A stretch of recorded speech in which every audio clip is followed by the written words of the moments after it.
panibagong araw na naman ng inyong madam. Ayan ka bang pala bumibili kanina ako ng pangsangkap sa nilagang baboy. Nakakita ko ng bantus ko. Pangalat ti dargo, bala mo, kaila mo, ret ng tinaping bulinggit. May latilargong makanyan. Diyos ko, palit ng palit trugo yung mga bans, no, may pakanyan lang eh. O tapos pala yan, pinapakulo ko na pala dyan yung nilagang baboy, pinapalambot ko na siya dyan. Kayo ba pang nagluluto kayo na nilaga, binabanlawan nyo ba? Kasi ako binabanlawan ko para maalis yung lansa. Kasi ganun yung ang tawag doon, para pag naluto na siya, hindi maitim yung sabaw niya. Ayan, sinasangkapan ko na rin siya dyan.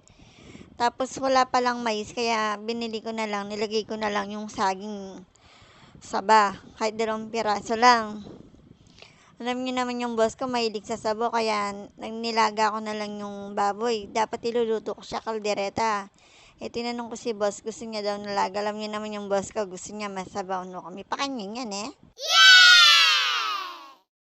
Yan, naguro na rin ako.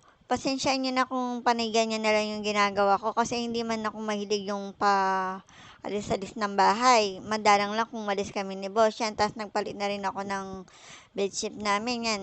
Tapos pala namin kumain yan, nakikipagmarites ako. Diyos ko, meron nag-away dun sa baba. Ano, kami pa kanya ko na ng kamarites.